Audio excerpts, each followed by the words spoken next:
Frank hurried down the basement steps. The single light bulb swayed, casting long shadows on the worn workbench below. He felt a sense of urgency, a pull towards the back corner. It was as if something was waiting for him. An old wooden cupboard stood against the wall, its paint peeling. Frank hesitated for a moment, then reached for the handle. The doors creaked open, dust motes danced in the weak light, and then he saw them. Two figures, no bigger than dolls, stood on the top shelf. They were impeccably dressed in miniature suits, complete with tiny ties and polished shoes. Frank stared, his mind struggling to make sense of what he was seeing. The figures remained still, their expressions unreadable. Frank blinked, wondering if this was some kind of elaborate joke, but the longer he looked, the more real they seemed. Their stillness was unnerving. It was as if they were studying him, waiting for him to speak. The figures exchanged a glance, and then, to Frank's astonishment, they moved. They stepped forward, their tiny shoes clicking against the wood. "Hello?"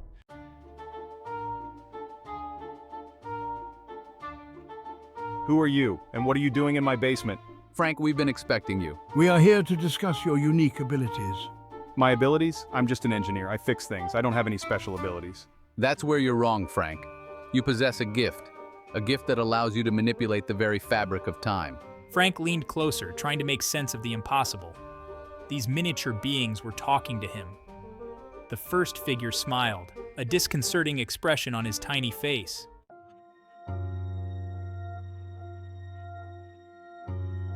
Manipulate time? That's ridiculous. Time is a constant. It marches on, regardless of what I do.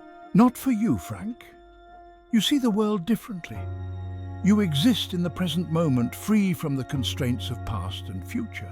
You, Frank, are a time master. You have an innate ability to shape time itself.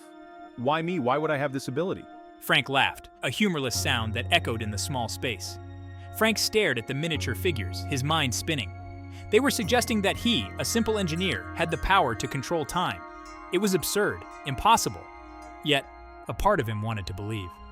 The two figures exchanged a look, and for the first time, Frank saw a flicker of sadness in their eyes. Because the world needs you, Frank. Time is broken, and you are the only one who can fix it.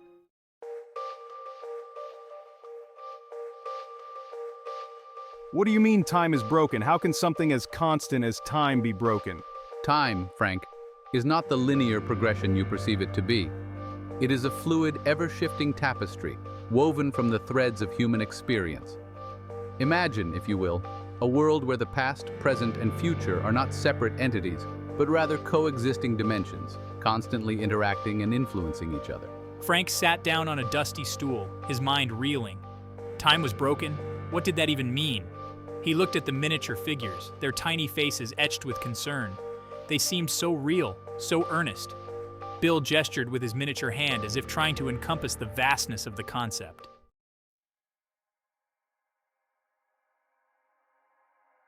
Frank listened intently, his skepticism slowly giving way to a strange sense of wonder. But if time is so fluid, Frank asked, then what's causing it to be broken? Humanity, Frank, he said, his voice tinged with sadness. We have lost our connection to the natural rhythm of time. We have become slaves to the artificial constructs of clocks and calendars, measuring our lives in minutes and seconds instead of moments and experiences. This obsession with measuring and controlling time, Will continued, has created a dissonance, a rift in the temporal fabric. The past haunts us, the future frightens us, and we are left adrift in a perpetual state of now.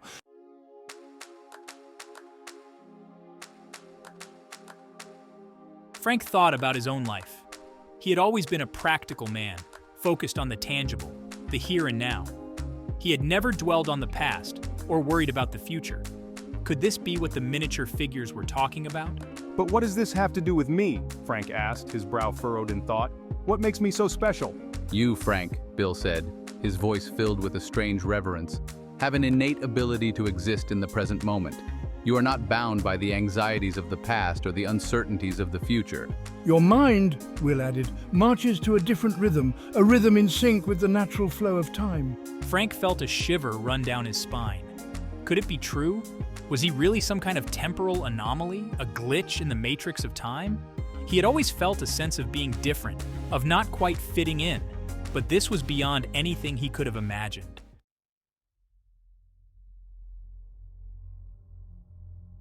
Within this briefcase, Frank, Bill announced, his voice echoing in the silence of the basement, lies the key to restoring balance to time. Narrator. Bill, his miniature shoes clicking against the worn wood, approached the workbench. He placed a tiny briefcase upon the surface. Frank watched as Bill, with an effort that seemed almost comical for one so small, unlatched the clasps of the briefcase. It swung open, revealing not documents or tools, but a faint ethereal glow that emanated from within. Frank leaned closer, his curiosity piqued. As he peered into the briefcase, the glow intensified, resolving itself into a set of intricate blueprints that seemed to hover in midair. These blueprints, Will explained, his voice taking on a reverent tone, detail the design of a device unlike any other. A device capable of resynchronizing humanity with the natural rhythm of time.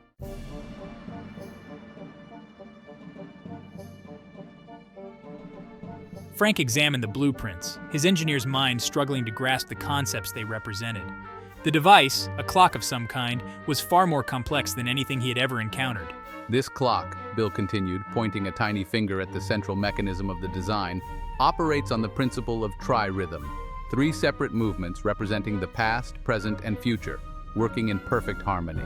Frank traced the lines of the blueprints, his fingers lingering over the intricate gears, springs, and levers. The design was both beautiful and bewildering. A symphony of mechanics that seemed to defy logic, yet resonated with a strange familiarity. The 3 movements, Will added, are not designed to measure time in the conventional sense. Rather, they interact to create a harmonic resonance, a subtle pulse that aligns the human psyche with the natural flow of time. Imagine, Bill interjected, his voice filled with an infectious enthusiasm, a world where people are no longer slaves to the clock, but rather live in harmony with its rhythm. A world where the past is not a burden, the future not a threat, but both are integrated into the richness of the present moment.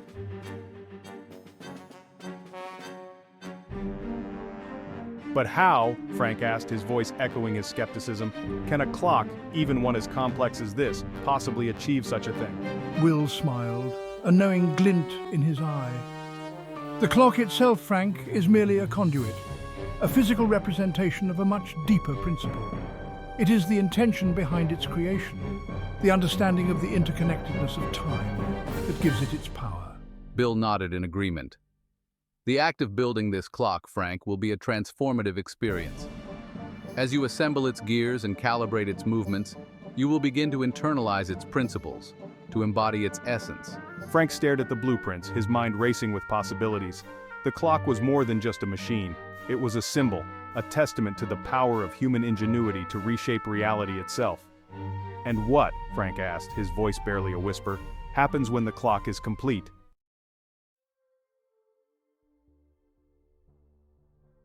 Bill and Will exchanged a look, a silent communication passing between them. When the clock is complete, Frank, he said, time as you know it will cease to exist. Frank's breath caught in his throat. He had been prepared for something extraordinary, but this was beyond anything he could have imagined. Cease to exist, he echoed, his voice barely audible. What does that even mean? It means, Frank, Will explained, his voice filled with a gentle warmth, that humanity will be freed from the tyranny of linear time. The past and future will no longer be separate realms, but rather threads that can be woven into the tapestry of the present moment. The clock, Bill added, his gaze fixed on Frank's, will serve as a focal point, a beacon that reminds humanity of its true nature, a nature not bound by the constraints of time, but rather one that exists in the eternal now. Time, Frank, Will concluded, his voice filled with a quiet power, will no longer be a cage, but a canvas. And upon this canvas, humanity will be free to paint its own destiny.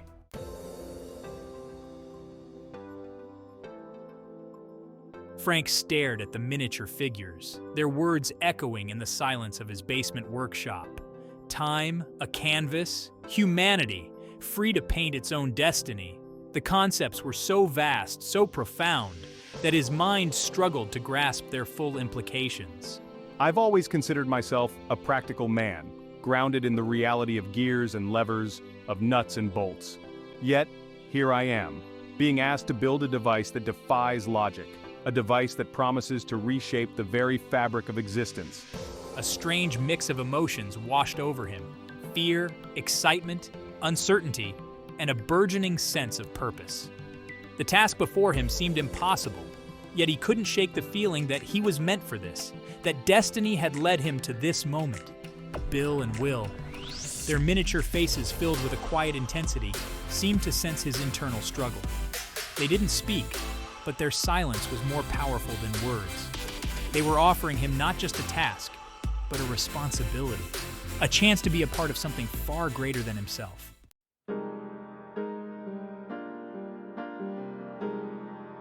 The musty air of the basement fills my lungs. The weight of their words, the enormity of the task before me, presses down on me like a physical burden. Could I really do this? Could I build a device that would alter the course of human history? He looked at his hands, calloused and scarred from years spent working with metal and wire. These were the hands of an engineer, a builder, not a savior. And yet, he couldn't shake the feeling that destiny had a strange way of choosing its instruments. What if I fail? What if I'm not up to the task? There is no failure, Frank, only choices. The path you choose will determine the outcome, but the choice itself is a victory.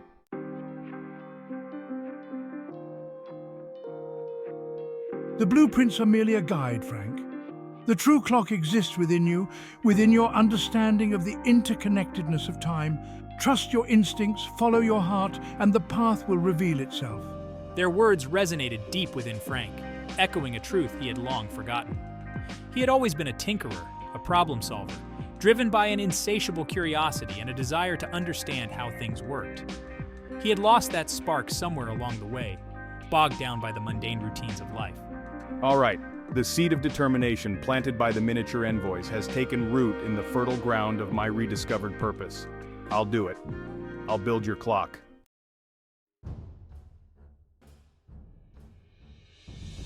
A wave of relief washed over Bill and Will, their miniature faces breaking into smiles of gratitude and hope. They had placed their trust in this ordinary man, this engineer from Rhinebeck, and he had not disappointed them. Thank you, Frank, Bill said, his voice filled with emotion. You have made a choice that will resonate throughout time. You have chosen to be a beacon of hope, a harbinger of a new era. The path ahead may be challenging, Will added, but you will not be alone. We will be with you every step of the way, guiding you, supporting you, until the clock chimes its first harmonic chord. Frank nodded, a sense of peace settling over him. He didn't know what the future held, what challenges he would face, but he was ready. He had accepted his role, embraced his destiny. He was no longer just Frank, the engineer from Rhinebeck. He was Frank, the time architect, the builder of a new tomorrow. And as the first rays of dawn pierced through the cracks in the basement windows, casting long shadows across the cluttered workbench, a new day dawned, not just for Frank, but for all of humanity. The clock was ticking, and the canvas of time awaited its masterpiece.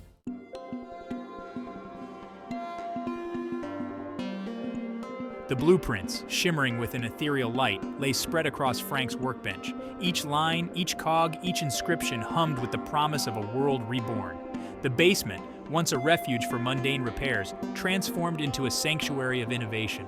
The air itself crackled with unseen energy, a testament to the extraordinary task at hand.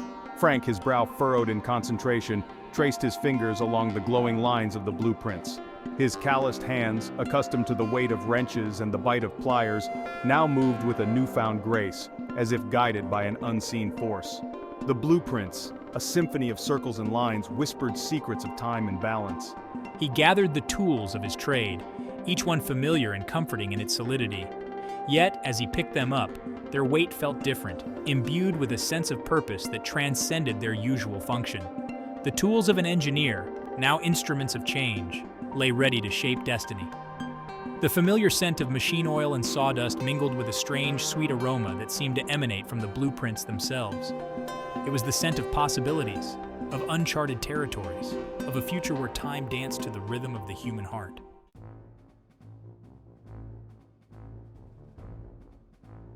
Days bled into nights, the outside world fading into a distant hum as Frank lost himself in the intricate dance of creation.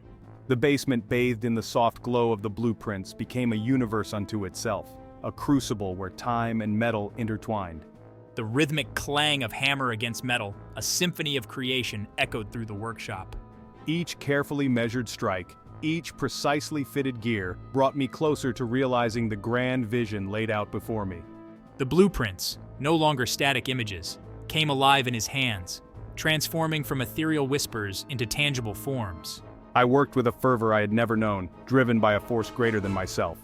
The weight of the world, the hope of humanity, rested on his shoulders, yet he felt no burden, only a profound sense of purpose. As the clock took shape, piece by piece, a strange harmony settled over the workshop. The air vibrated with a subtle energy, a hum that resonated deep within Frank's bones. It was the nascent pulse of the trirhythm, the symphony of past, present, and future aligning into perfect balance.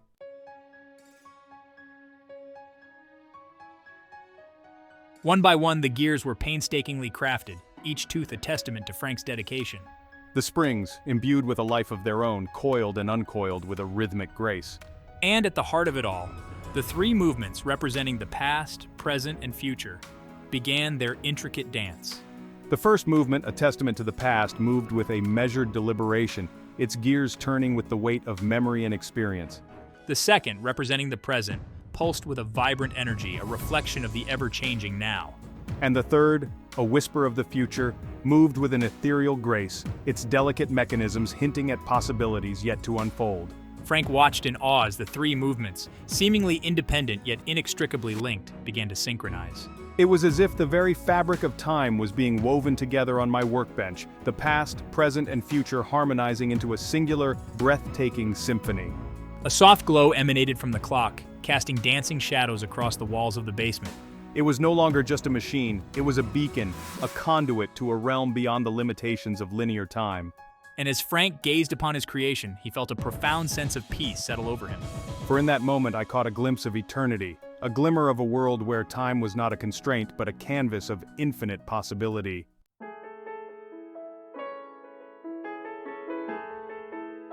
The clock, now nearing completion, dominated Frank's workbench. Its intricate gears and delicate hands gleamed under the single light bulb, each component whispering of a future yet to be revealed. The basement, once a haven for mundane repairs, had transformed into a crucible of destiny. My face etched with the fatigue of countless sleepless nights, I regarded my creation with a mixture of awe and apprehension. The weight of the world, the hopes of a future unburdened by the constraints of linear time, rested upon his shoulders. Yet I felt no fear, only a profound sense of purpose. He had poured his heart and soul into the clock, every carefully calibrated gear, every precisely placed spring, a testament to his unwavering commitment.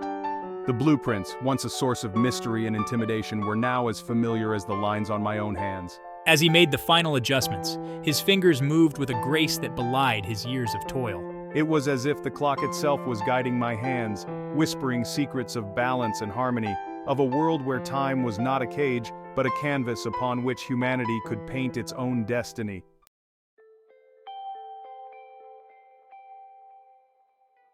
The moment of truth had arrived. With a deep breath, I reached for the winding key, its cool metal a stark contrast to the warmth that emanated from the clock's pulsating core. The three movements, representing the past, present, and future, stood poised, awaiting the spark of activation. As I inserted the key and began to turn, a low hum filled the basement, a symphony of perfectly calibrated gears meshing into motion. The air crackled with unseen energy, a tangible manifestation of the temporal forces being harnessed within the clock's intricate framework. The first movement, a testament to the past, stirred to life, its gears turning with the weight of memory and experience. The second, representing the present, pulsed with a vibrant energy, a reflection of the ever-changing now. And the third, a whisper of the future, moved with an ethereal grace, its delicate mechanisms hinting at possibilities yet to unfold. The basement, bathed in the soft glow emanating from the clock, seemed to expand, its walls dissolving into a swirling vortex of time and energy. Caught in the eye of the temporal storm, I felt myself lifted, my perception of reality shifting, expanding, embracing the infinite possibilities of a world unbound by the constraints of linear time. From that day forward, the world would never be the same. I, the unassuming engineer from Rhinebeck, had ushered in a new era, an era where time was no longer a cage, but a canvas upon which humanity could paint its dreams onto the fabric of existence. His legacy, forged in the heart of a basement workshop, would echo throughout time, a testament to the boundless potential that lies dormant within us all, waiting for the right moment, the right spark, to ignite the fires of change.